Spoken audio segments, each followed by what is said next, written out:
Hey, Matt, could you, oh, Matt's not here. Aiden, Grant, John, they're all gone. I'm alone. Remember when, before I fired them all, that Matt was over there, and Aiden there, and Grant was there, and John was around the corner? Now I gotta edit everything myself. Just kidding. We built a new studio, a kit studio, or it could be a tiny house for you. This one came in the mail from Bunky Life. Let me go show you where they really are.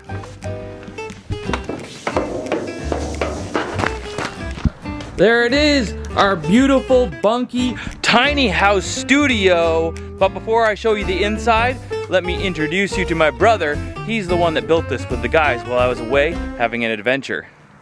Hey guys, this is Fowler Extra, and I'm not the Fowler, I'm another Fowler, but anyways, we have a new Rockwood Bunky that is going to be the editing place for the editors, and Zach left us alone. He's down in Carolina, so we're going to put this thing together. I got Grant here. Yep. I got Matt. I got... Here, John. Hey. We got this. We're going to do it. Enough. We're going to make you proud, Zach. Yeah. So, in case you're confused about what a bunkie even is, Bunky is just short for bunkhouse, and Bunky Life is an Ontario company that ships full kits of a wide range of sizes for you to build yourself over just a few days, including a hot tub and an outhouse, which Zach will be putting together in another video. They got some eyeballs on them back in 2021 when they were on the show Dragon's Den, the Canadian Shark Tank. Introducing the Bunky! And got the full support of the investors. While the Bunkies look like they'd work great for additional living space or as an Airbnb rental, we will be making ours into an efficient editing studio complete with a heating system, electrical infrastructure for 4 workstations, and a mini kitchen. First things first though, we need a foundation. So when you're getting your bunkie and you're picking out kind of what way you want to do it, the thing they don't give you is a foundation. Now that's understandable because everyone's got different needs, different concerns. We have to kind of make like a skid because Zach is very delicate. Gotta make sure that this thing is heavy duty. So we're gonna use Simpson joist brackets and we're gonna use Simpson nails like you recommended. We're gonna put that together and then build the bunkie on top of it. The foundation, since it wasn't provided for us, was one of the most time-consuming stages of the entire build. For most, this probably isn't the case, but since we had to keep in mind the need to transport the bunkie, we had to reinforce the 4x4 beams and make sure that all the corners were very even. Dripping. This meant a lot of measuring and a lot of adjusting. Once Joe was happy, we cut down these foam insulation sheets to slide in between the bracing beams. Like a glove. This will help with keeping both the cold and moisture out. Locked it, it loaded it, we're ready to foam it. That's my catchphrase. Locked it, loaded it, we're ready to donut. It is battery powered. Yeah, we're filming. The battery-powered foam gun plugged up the seams between the sheets and boards, so we were able to lay down the sleepers that Bunky Life had sent. Since we spent the extra time checking the angles of the foundation, we were able to confidently start placing the wall beams. From this point on, we're able to refer to both the step-by-step video that we were sent and the printed-off instruction manual. Okay, so it is the next day. Zach called in with a special request that we use some spray foam. He's had to actually kick it around. It's upstairs in the bathtub heating up. If you gotta rush it out and you gotta get it done, put it in a bathtub with some hot water. It heats up the cans and works. Along with doing that and getting the floor down, we're gonna start working up the walls. Our goal is to get the floors down, spray foamed at least, and then get all the way up to where we can install the beams.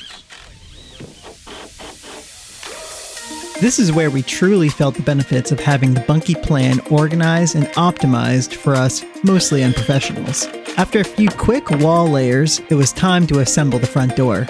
It came in a few different pieces with the glass panes, screws, and hinges all provided. You then slide the whole frame in the gap in the walls, which was mostly secure, but we still screwed in a bracer as it was getting kinda windy.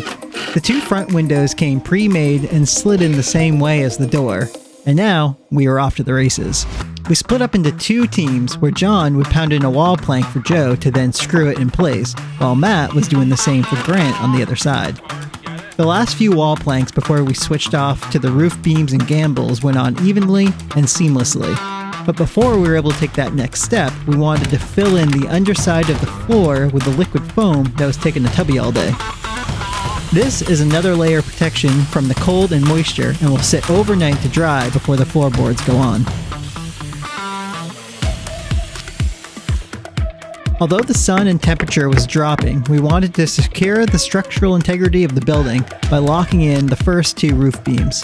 These were the heaviest single pieces of the whole set, each consisting of 3 adhered 2x4s with notches on the ends. We got them in place and hammered them in just as the sun fully set.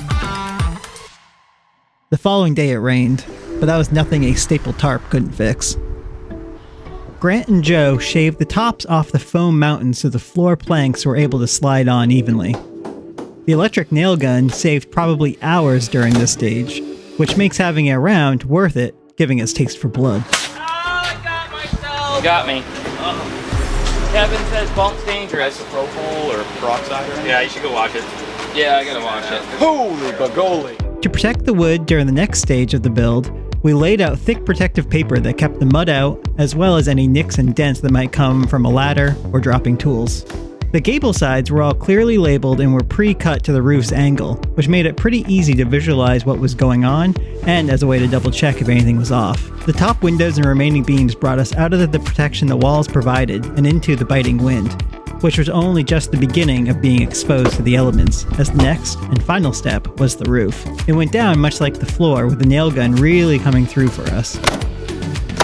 Even still, this stage brought us straight into the night, and the last few roof planks and trim boards were placed under floodlights. We had just finished and packed up the tools for the night when Zach came back from seeing Ace in South Carolina.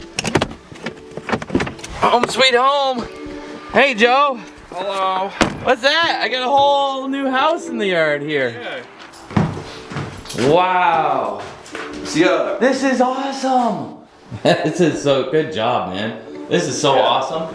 You might notice there's a bit of snow on the ground. It doesn't take that long to build one of these things. I mean, you can see from the video, the guys threw this up in just a couple of days. And since then, we insulated the roof and ordered all the wrong metal roofing. That's what takes so long. It takes a while to get metal roofing. And the electrician was ready to do it, ready to do all the outlets inside so the guys could move in sooner than later. But we got the wrong length metal roofing. And then it came, and then we ordered it again, and we had to wait for the new stuff. And even when I did do the metal roofing, I screwed up the metal roofing there, and I put the piece on top there, the wrong way around. So you can see the roofing paper sticking down a little bit up there. And the second time I mismeasured it, and now there's a 2-inch overhang, which is messing with our gutters if we have some gutters put up in the front so the guys can enter without getting dripped on. But other than that, she's watertight. I'm probably gonna have a professional come and tidy up the metal roofing on her, and that's why we actually hired another company to do this week's video that we're working on the main channel on Fowler's Makery and Mischief, where they're gonna do the standing seam on the Sugar Shack tiny house at the lake property. And we even have a thing set so that this goes down and over to we could turn, when the power goes out, we can hook up a power pack in here to run the place. Power from the main line. They hooked up the internet, so we have a whole nother service, 1 gig service in here for the editing. But I mean, look at this thing. I mean, how cool would this be in your backyard as a guest tiny house, bedroom, Airbnb, out looking on the lake, things like that? I almost think I would pick, if I was picking on their website one over another, for a camp on a lake, I would pick this one, I think, over top of one of the ones with the second floors. I like them too. I still think I'd like this one best. Let's go in. As you can see, it's tinted, so the light won't come in as much, but also so you can't see in there. And here we go. Hello, guys. There it is. I'll get a wider shot from back here. You wouldn't have thought all 4 of them would fit in here. What was the dimensions? 14 by 10? 14 feet 9 inches by 10 feet 10 inches. 10 feet 10 inches. Look at that, editing stations. Like, I mean, these are pretty good sized setups here. That's Grant's. And then we got Aiden's all set up. Joey made a nice Joseph Fowler maker here again for the win. I'll put a little coat hook for you. Did you see that? Oh, I didn't see that. I added that the other day when you weren't here. So there's a little area for their microwave, little refrigerator in here, trash bin. There's the power pack should we need to. If the power goes out, you guys can still come to work. Yay. Everybody loves that idea. Like, oh wait, the power doesn't ever go out here, because we hook up the power pack to a outlet that's wired in, and we can intertie. And they still haven't finished decorating fully because they got like their little Barkley poster and Greg's behind the wall. oh, we got Greg back there watching over everything. Yeah, guarding the place. This thing looks so beautiful. Look at the ceiling in here. The electrician put one set of lights up here because we don't need it too bright. And we got our heat pump up here, pumping up quiet heat from heat pumps main. We have quiet so that way if we do a voiceover or things like that, it doesn't mess it up. And that's what I was excited about, not having some sort of a furnace-y thing going. And it's just, I couldn't be more pleased. You guys like it? Better than your old place? Yeah, it's been a huge upgrade. Huge? It's great. Upgrade? I love it. I have my own desk. I can only see your nose. I love it. I have my own desk now. Oh yeah, that's right. Because upstairs, him and Grant had to play footsie all day. Yeah. Like, To share and he this. couldn't fully lounge because if he did, he'd be like his feet would be in Grant's lap. Yeah. And stuff. I came in one time, I'd even seen them like with their feet on each other's chair, just as a joke. But like, it was like it was too close. I think they were trying to tell me something. We needed to do something about it. What a collaboration made in heaven. This is a beautiful thing. Check out their website, linked in the description below. If you want a kit place that anybody could build, I mean, these guys built it after all. I mean, I mean, I'm not saying that they're not capable because they make the most beautiful edits on these videos ever, but I mean, that's what they're doing all the time, not pounding nails. And they stuck this thing together in, what was it, like 2 days? It was 2 days for you guys to put the bunkie up with everything it comes with. And then it was 3 months for me to finish it and do the foam on the roof, unfortunately. And then the day before they moved in here, we threw down the carpet, glued down the carpet. So this is like industrial carpet. It shouldn't tear up quickly. And yeah, that's it. Check out that link in the description below. Get one in the mail. Save yourself a bunch of hassle. No contractors trying to figure things out. You can choose to insulate your floor yourself or set it up very simply. And or you can throw up some insulation on the top like we did. We really appreciate everybody that's been involved in putting this together. And especially Bunkie Life for sending us this entire thing and the hot wood-fired hot tub. So we'll be seeing more of that coming soon. Thanks for watching. We'll see you guys in the next one. Fowler out.